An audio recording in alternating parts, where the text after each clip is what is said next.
The Neil Diamond Musical, A Beautiful Noise, the uplifting true story, featuring all the songs you love from his Grammy Award-winning career. October 21st through 26th at Des Moines Civic Center. On sale at dmpa.org.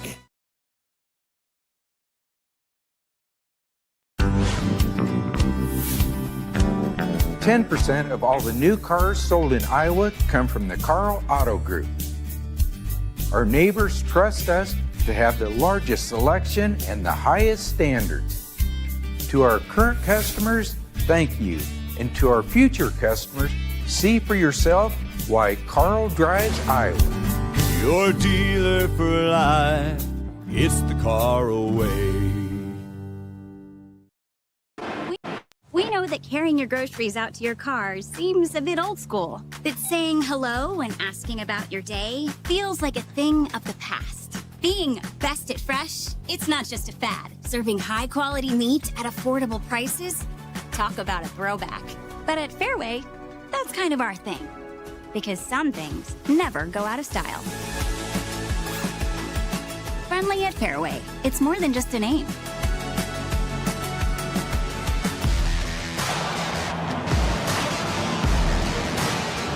What is up?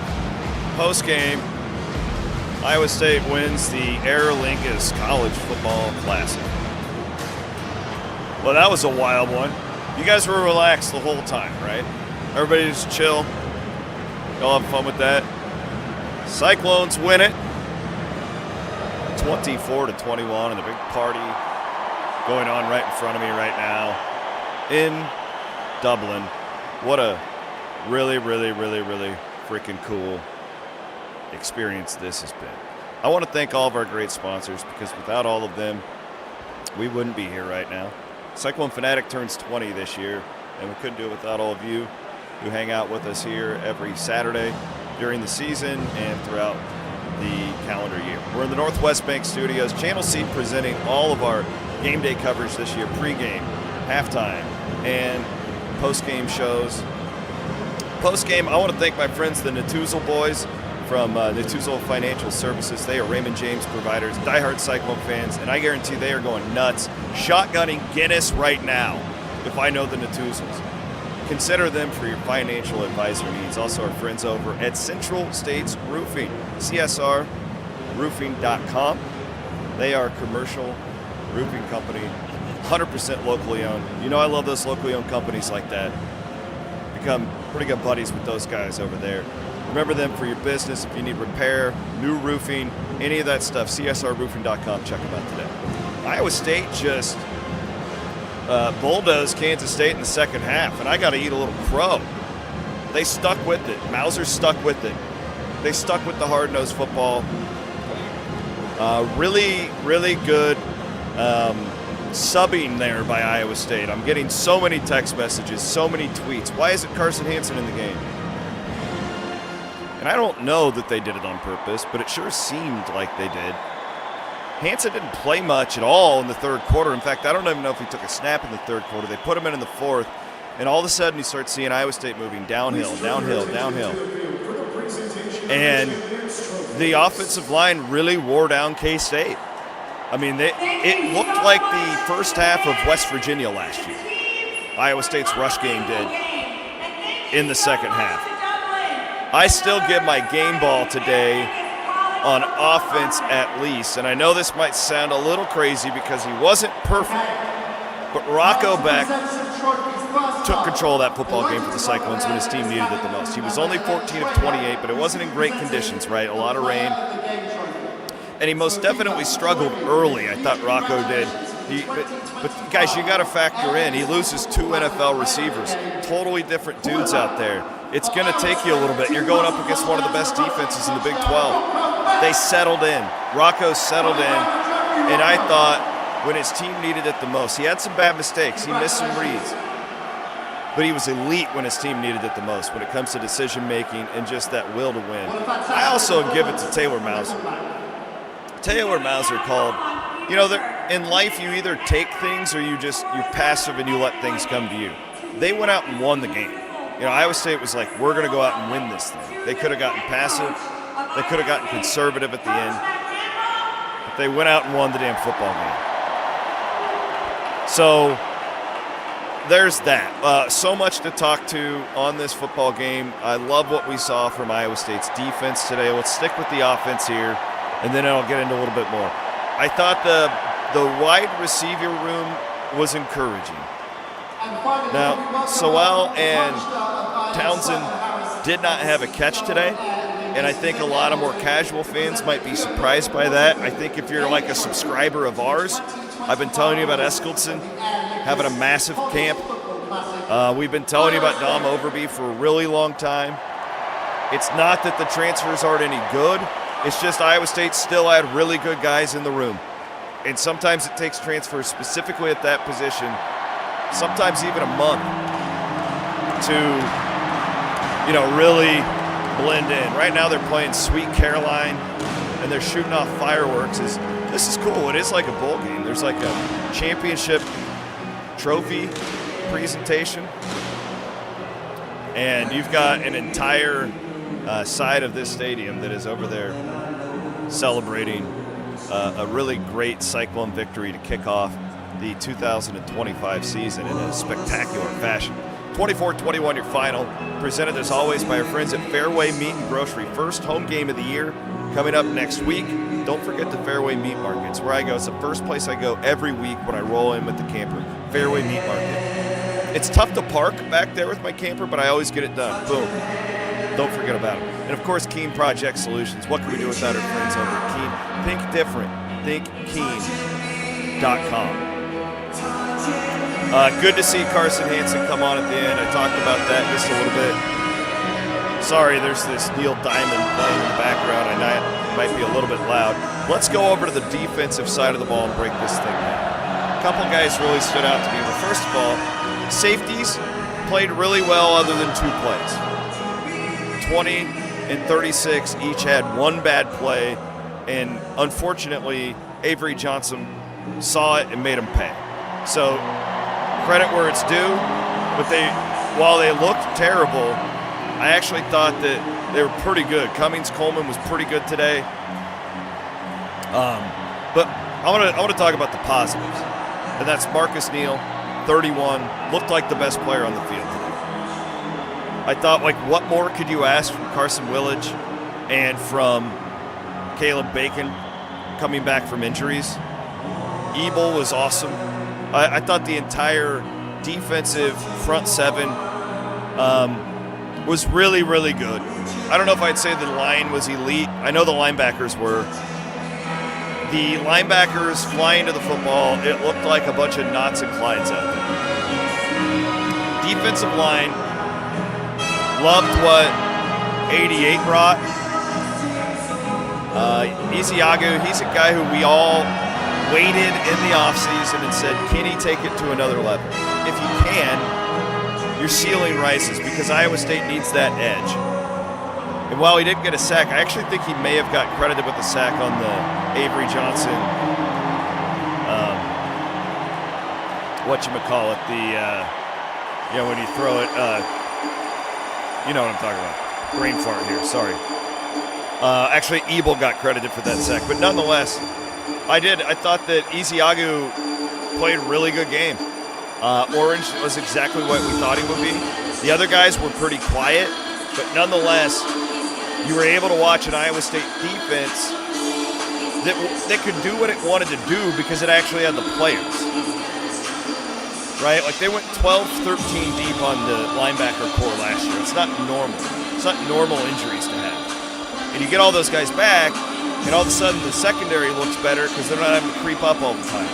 And the D-line can play better because you're getting more pressure, from the linebackers. Let's take some of your questions. Steven says, we should have won by 17 without our errors. Well, the other team had errors too. That happens. They botched a punt on the 8-yard line. It's football. Did enough to win. Justin, that's exactly what Farmageddon is. Good, bad, and ugly. Cyclone Power just had a little bit more today. Thought that Kansas State's going to be really pissed about this one because it's just all of you guys,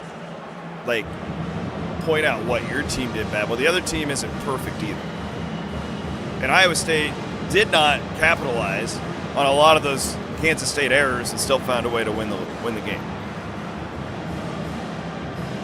Let's go to some other questions. A lot in here about the offensive line. Iowa State gives up 4 sacks. Let's talk about that. The offensive line was not good in the first half. I don't think it was as bad as you guys thought. I had 2 of the sacks. One of them for sure on the running back, Sama, missed an assignment.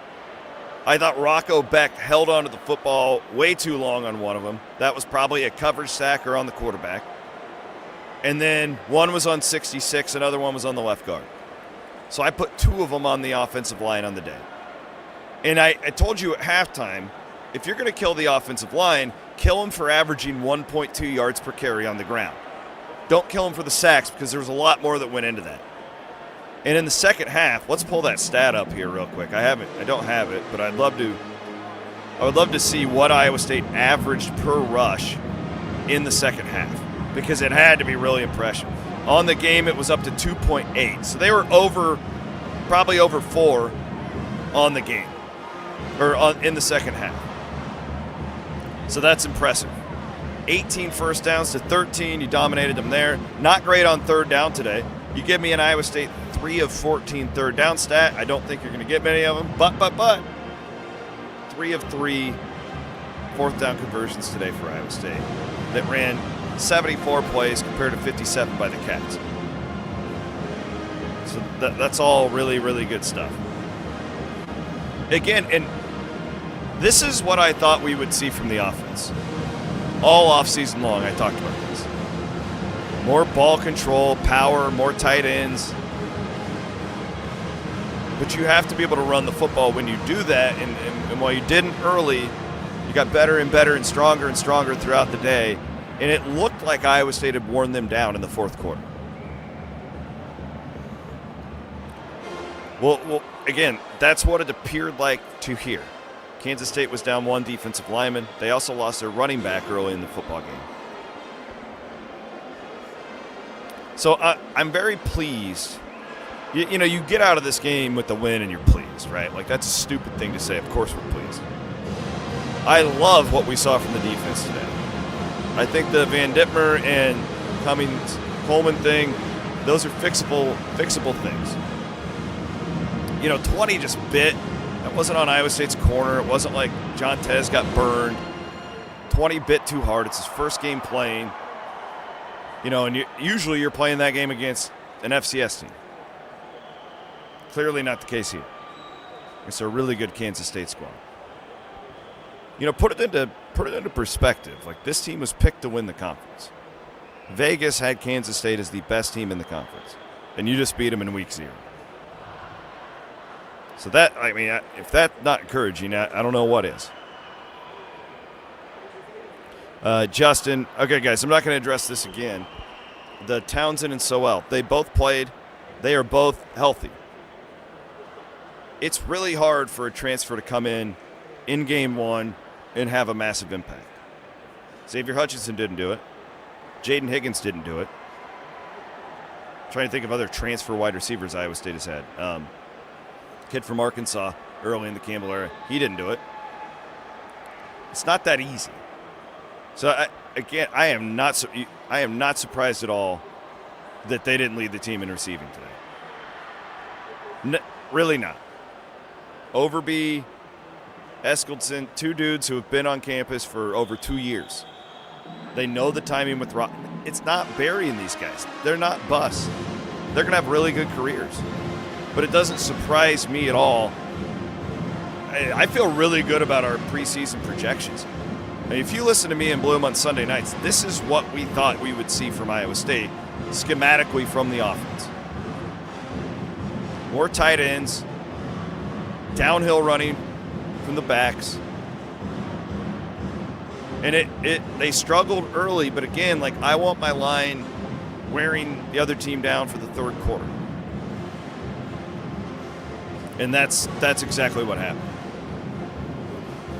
All right, give me some questions here. I'm going to take 4 or 5 of your questions as we wrap up from Dublin the Aer Lingus College Football Classic, which has been just an incredible event. Incredible event. Jamie Pollard said today it's more than a football game. And if you're at home, I wish you all could have experienced walking around downtown Dublin the last couple of days with Cyclone Power chants. And it was just a really, really neat experience. Justin, were you surprised to see Cooper at corner? No, I was not. No, I was not. We've talked about that quite a bit. We've been reporting that to our subscribers for a couple of weeks now, that we thought Jeremiah Cooper would play at cornerback. I really liked what I saw from Trey Bell out there, by the way, 7, if you guys didn't know. Really, really liked what I saw from him. He made a really big team or special teams play on the botched punt. He was the gunner in that spot, and that was a hell of a play. He didn't actually touch the guy, but it was because he was so fast on the outside. Add that with the rain, and I think that's what happened. So a lot of you guys are asking what happens over the next week or so. So Iowa State, I know, is flying back tomorrow morning. I want to say they leave at like 9 is what it sounded like. And then they just go into game week. They've tried to stay on the same sleep schedule as back home. I think it had more to do with the week 2 game than it did in this one, from what I understand, because they didn't want to, I don't know. This is my first time traveling in Europe, but I've been told that it sucks more when you come back than it does going there as far as the jet lag goes. Jason, a super chatter, thank you very much, points out that the D-line had some great deflections. I agree. Ezeagu was awesome. He's really long. What is Ike listed as? Yeah, 6'5". I mean, he should have a lot of deflections. Should have a lot of them. Let's see. Yeah, that's probably what I got for you guys. The plan is I'm going to fly back at about 5 in the morning, and God willing, be back in Iowa at around 3. And the plan will be that Bloom and I will do our podcast for you tomorrow night like normal. So let's hope that we don't have travel delays and all that good stuff. But that is the plan, and then we are just rolling right into a Cyclone game week. South Dakota comes to town, and that will be a tough game. This is a tough turnaround. Coming from here, going back, playing a top 5 FCS team. This is tough. That's a tough deal. Iowa State will be favored by 14 to 17 points and expected to win. But, I mean, you just celebrated like you won a bowl game. Because you did, right? Like, you have to. Like, 20,000 people are in Europe watching you play. Like, you deserve to celebrate with your team. But the reality is that your whole season is still in front of you. Guys, thanks so much. Love doing these game day shows with you. I want to thank all of our great sponsors, the Natuzel Financial Services guys from over at Raymond James. Appreciate you guys very, very much. Keen Project Solutions, Central States Roofing, Fairway Meat and Grocery. Hey, and Channel Seed is bringing you all of our coverage all season long. They're the presenting sponsor of all of our game day shows. We got 11 more of these in the regular season. And then, of course, wherever the Cyclones go bowling, potentially they're in the college football playoff and playing in Arlington again. We will see. I love all of you. This is emotional. This is my 20th year of covering the Cyclones. Starts today. And kind of a pinch me moment earlier watching the crowd. And just genuinely love Iowa State fans. You're like my second family. Even you guys cuss at me. You guys are the best. You've given me this amazing life, and thank you very much. Great game today. Great win. Everybody's going to have a much better travel home. And if you're in Iowa, go and have an Ames Lager, baby. Great win today for the Cyclones. The final was 24-21. Iowa State starts off 1-0. They'll move up in the polls after that one. Only team getting the top 25 win this weekend. Think about that. And they look good doing it. It might be Matt Campbell's deepest team. How do you like that for a hot take? Might be his deepest team. I don't know if it's his best team. It might be his deepest team. Appreciate you guys. We will be back Williams and Bloom Sunday on Cyclone Fanatic.